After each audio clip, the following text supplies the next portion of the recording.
Welcome back to another episode of The Nerd's Opinion. Today I'll be counting down the top 10 villains in cinema. I'll be looking from the 70s and onwards because, let's face it, you guys don't give a shit about anything that isn't from the MCU, let alone the 60s or prior. And speaking of the MCU, Thanos will not be on this list because, let's face it, he's kind of a bullshit villain. Only seems awesome because he was built up for 10 years. And MCU fans are like 90s anime fans in that if it exists, it's good. But, all that being said, let's take a look at the top 10 villains in movies.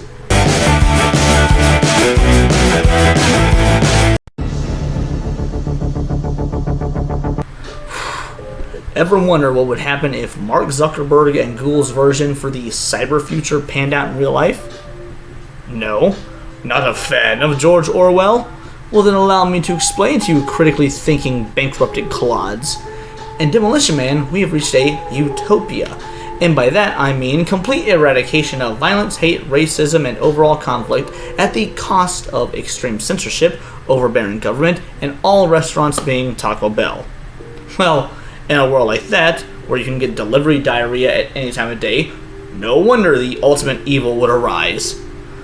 But the ultimate evil didn't come from this utopia in this movie's version of the future. It came from a cryogenically frozen serial killer from our time, the 90s, because for those of you watching, we're all 90s kids. That's my belief. We're all 90s kids. And to my younger viewers, just pretend you're a 90s kid. You wish you could grow up in such a cool time. Anyway, once unleashed, he's able to wreak havoc on a populace that has no concept of how to deal with such malice and mayhem, to the point where the only way to stop him is to unfreeze a cryogenically frozen cop from our time. Again, 90s. You non-90s babies, or later than that, go fuck yourselves. Anyway, who is familiar with the pre-utopian world and can understand such psychotic nature and derangement. Now, Simon, played by Wesley Snipes, commits far more evils than just tax evasion. He ruthlessly harms and murders and swears, all for fun. Because even swearing is a crime in this future. But sure, go ahead, keep trying to ban hate speech. Can't wait until you're fined $100 for saying damn it. Look, I don't need a history lesson. Come on, Hal! Where the goddamn guns? You are fined 1 credit for a violation of the verbal morality statute. What? Fuck you! Your repeated violation of the verbal morality statute has caused me to notify the San Angeles Police Department. Please remain where you are for your reprimand. Yeah, right.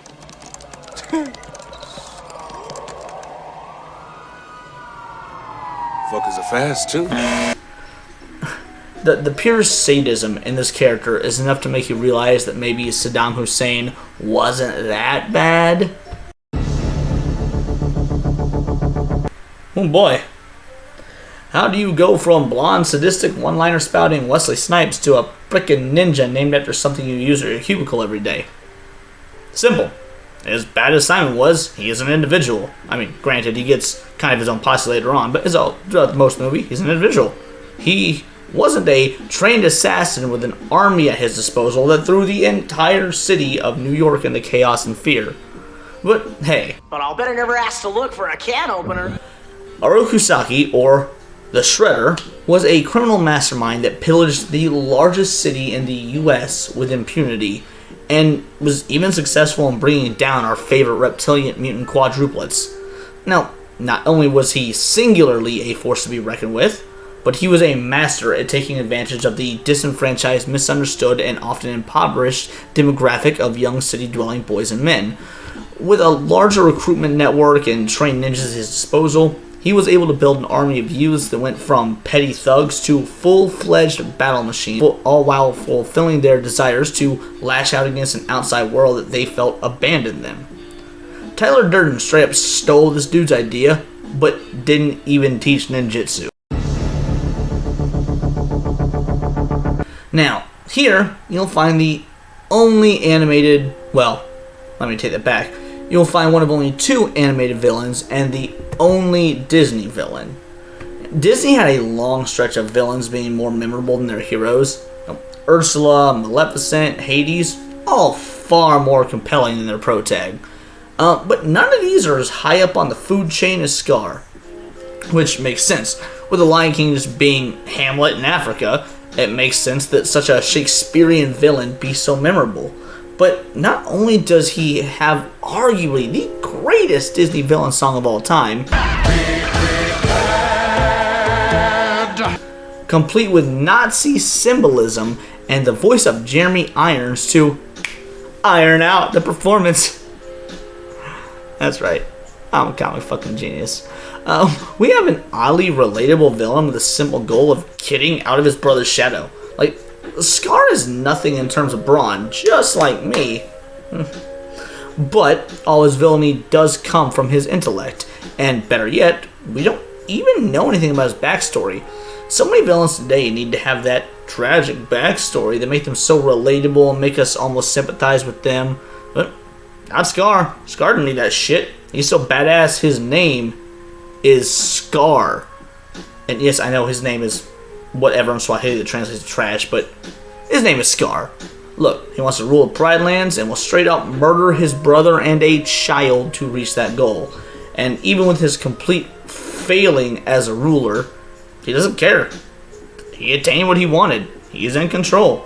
So, what if his reign's shit? He doesn't need to be a good leader. All he wants is to be a leader. Even though he's eventually defeated, he did technically win. He did what he wanted and spent years doing it. This is a weird one. This is the only other animated villain on this list. The Puppet Master is definitely a villain, but not in the conventional sense. His acts of villainy aren't those of a sadist or a megalomaniac. He's essentially a child. Nothing but a program that gains sentience and who believes that his lack of biology, being biological, doesn't negate the fact that he exists, that he's mortal, that he is no different than man. Now, if you couldn't tell by the name, Cody Cyberpunk is my favorite genre.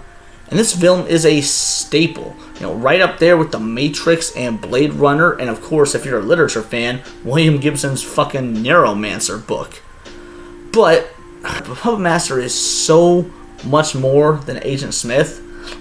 Despite their similarities, because granted there are a lot of them, and this came first, mind you, he's a machine, and regardless of how much he thinks he knows, his understanding of what makes a person boils down to two things: reproduction and mortality. However, what you are now witnessing is an act of my own free will. As a sentient life form, I hereby demand political asylum. It's so difficult to get into without spoilers. But all you need to know is Hugo Weaving can suck an elven dick when compared to this villain.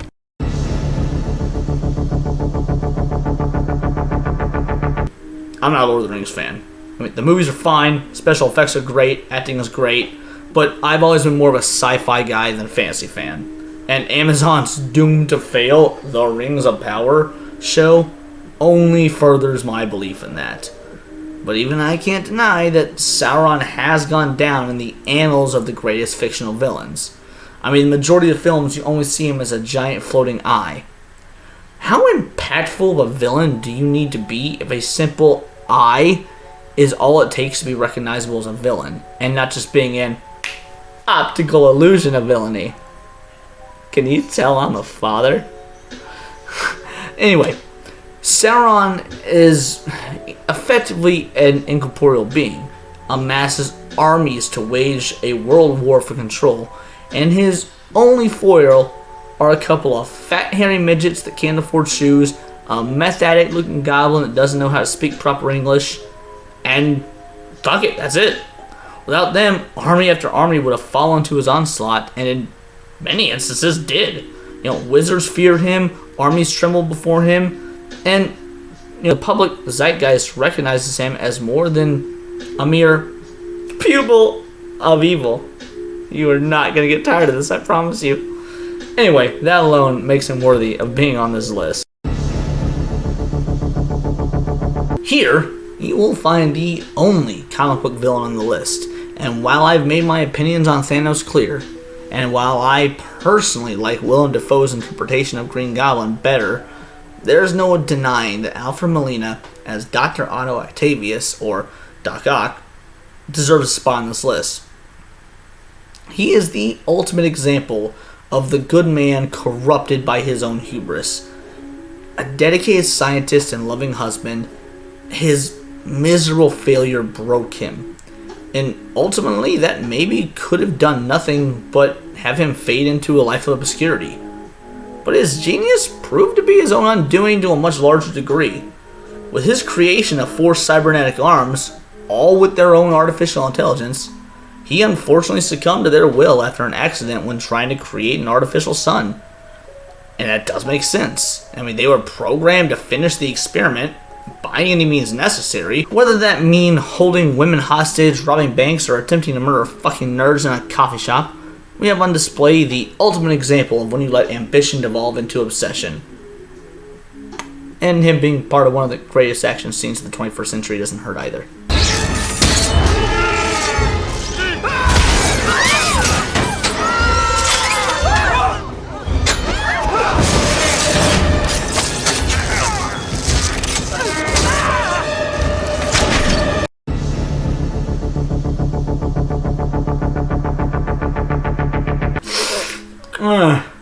Okay, Cody, you're a blasted biased Sonic fan. There's no reason Jim Carrey playing Jim Carrey in a film about a 12-year-old furry with a Superman complex should go on this list, I hear you say. And to that, I retort with, shut the fuck up. It's my list. Also, Sonic is clearly a 12-year-old furry with a Flash complex. But regardless, put your torch emojis down and just listen for a moment. Dr. Robotnik, or Eggman, is one of arguably the top 5 most famous villains in video game history. I mean, who does he have to compete with? Ganon, Sephiroth, Bowser, the AI in video game chess? So, when you're given the challenge to bring that character to life, with over 20 years of character spotlight and lore, you got some big shoes to fill. And frankly, Jim Carrey did it. I'm honestly not the biggest Jim Carrey fan. His films are fine, but aside from a few films like, The Mask, Truman Show, and Yes Man, I've never seen Jim Carrey as anything more than, he's not some incredible actor. He's fine. But when he was given the chance to bring my second favorite video game villain to life, I was worried. Mainly because every instance of bringing my favorite video game villain, Albert Wesker, to life has failed miserably. But he not only rose to the challenge, but exceeded my expectations and, frankly, fan expectations the world over. And he was able to do what Eggman does best in the video games. And that's toe that line between being threatening and goofy. When you watch the Sonic films, yeah, he's wild and crazy, but you're also shown that he can back up how eccentric he is with an unbridled intellect. He can go from one-liners that are just comedic, like, in a world full of hungry little monkeys. Allow me to clarify. In a sequentially ranked hierarchy based on level of critical importance, the disparity between us is too vast to quantify. to genuinely menacing yet true-sounding lines like, confidence. A fool's substitute for intelligence. if nothing else, he's the most memorable movie villain in the last 5 years. And isn't being memorable a key component in being a great villain in film history? What can be said about this villain that has not already been said? He is the ultimate killing machine. He can blend in with human society, create weapons from his own biology, for lack of a better word, and relentlessly pursues his target without a moment of hesitation. I mean, to loop back to my Resident Evil comments from a moment ago, he's the nemesis of the Terminator franchise. But on paper, this is fairly standard. So much of the credit has to go to Robert Patrick, who can do anything from generic action villain to playing a loving father. So when he's disguised as a cop, you have this air of trustworthiness to him. Like he could be there, to help. But no, he is a relentless killing machine, far more advanced than Arnold's T-800 model, and you get a sense of dread. I showed my daughter Terminator 2. She's 8 years old, and she loved it, feared it and cried at it. Any film that elicits tears, any action film that elicits tears from an 8-year-old girl must be doing something right. Like, can John and Sarah and the Terminator defeat this thing? I'm not sure about you, but I've had this nightmare being pursued. And in the real world, whenever that question comes up, like, oh, how would you deal with a stalker or someone approaching you and you maliciously, in my head, I'm like, well, I confront him. I'd be defiant in the face of danger. But in these dreams, I run. I run and hope I get away. And since dreams are part of your subconscious, I imagine that's how I'd really react despite my bravado when asked questions like that. I mean, this movie came out in '92. They've made like 4 or 5 Terminator films since. Can you name any of the villains from them? I mean, I guess I technically can. I can say the bad chick from Terminator 3, because a female Terminator was new and we'd never seen it before.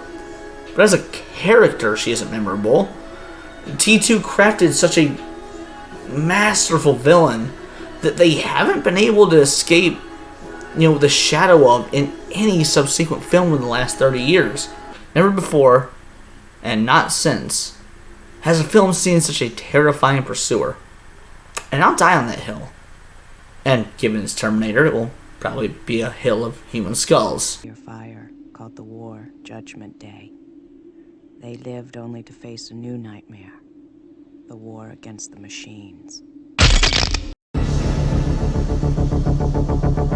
Now, why would I, clearly a god amongst you heathens, the greatest thing to ever happen to planet Earth, and frankly, an infallible fountain of knowledge, put a human, even if that human is Severus Snape, above a nigh unstoppable killing machine, who has stood the test of time and is one of the most deadly forces in cinema history? Well, full disclosure, because I hate Severus Snape, and if you're a Harry Potter fan, You want to go home and rethink your life? but seriously, Harry Potter fans, I used to be one of you. Then I grew up. Go fuck yourselves. It's like being a fan of 4Kids dubbed anime. It was great when we were kids, but as adults, look at it with a critical eye. It kind of fucking blows. Now, all that aside, I love Alan Rickman. Dude is one of my favorite actors, and this is the role that solidified that for me. It's one thing to be an unkillable robot. It's another thing to be a calm, cool, collected, intelligent strategist posing as a terrorist simply to commit a robbery, and will do anything in his power to handle situations both that he had planned for and adapt his plans in the moment to deal with temporary setbacks. Hans Gruber is one of the greatest villains of all time, film or otherwise. He exudes charisma, control, the aura of a selfish, vile mastermind. This is the dude who, if you were friends with him, would say something like, "Friendship to me means that for $2 I beat you with a pool cue till you got detached retinas." He spent, as far as we can surmise, immense time, resources, and planning into his magnum opus of a crime that is honestly no more than a robbery. Well, when you steal $600, you can't just disappear. When you steal 600 million, they will find you unless they think you're already dead. He does it with style and finesse and humor and just cold-blooded narcissism. When he infiltrates the Nakatomi Tower with his motley crew of 80s villains, who all get picked off one by one, you get the sensation that he doesn't fucking care. Unlike the Joker in The Dark Knight, who planned to be the only survivor of that opening heist. From Hans, you get, well, if his crew doesn't survive, oh well, just more for me. Like, he planned on them surviving, but if they don't, it's no great loss. He is without a doubt the epitome of the true human evil. And as much as it would be branded nowadays as toxic masculinity of a white male, modern Hollywood can go fuck themselves. They just don't make villains like this nowadays.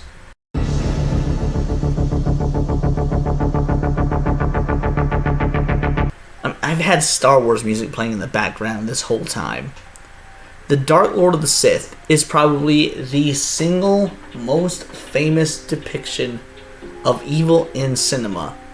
Everything from his cold, ruthless negotiations to his all-black garb, we've all tried to emulate the "I am your father" quote with our best James Earl Jones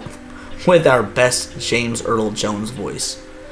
Darth Vader was many viewers' first example of a bad guy killing one of the heroes, winning in the sequel and chopping off Luke's hand, and revealing a plot twist that would make M. Night Shyamalan cream so hard he could ice a birthday cake with his life-creating fluids. My God, that sentence is disgusting. His stature and voice and dogmatic beliefs in a system that keeps the weak in line are what mold a villain into the public zeitgeist. But beyond that, the mystery around how he became what he was spanned 3 full additional films, a comic book series, multiple video game tie-ins, and frankly, fucking cosplayers galore. I mean, I once saw a cyberpunk Darth Vader and I was like, God damn, that's genius. Look, Darth Vader wasn't a tragic villain out the gate. Nowadays, that's what we expect. But that wasn't always the case. The Star Wars films built to that. And even upon his redemption, it left you with the question, was he really redeemed? Or are we just feeling it because we're viewing it through the lens of the main character, his son, who he believes should be redeemed? Everything from the all-black armor to the glowing red blade to the booming voice to the cape, scream, bad guy. But Vader is further elevated not just by looking the part, but acting it through and fucking through. When Vader says, Lord Vader, this is an unexpected pleasure. We're honored by your presence. You may dispense with the pleasantries, Commander. I'm here to put you back on schedule. I assure you, Lord Vader, my men are working as fast as they can. Perhaps I can find new ways to motivate them. I tell you, this station will be operational as planned. The Emperor does not share your optimistic appraisal of the situation. But he asks the impossible. I need more men. Then perhaps you can tell him when he arrives. The Emperor's coming here? That is correct, Commander. And he is most displeased with your apparent lack of progress. We shall double our efforts. I hope so, Commander, for your sake. The Emperor is not as forgiving as I am.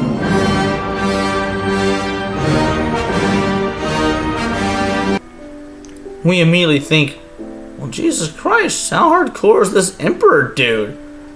But that doesn't take away from Vader as the villain.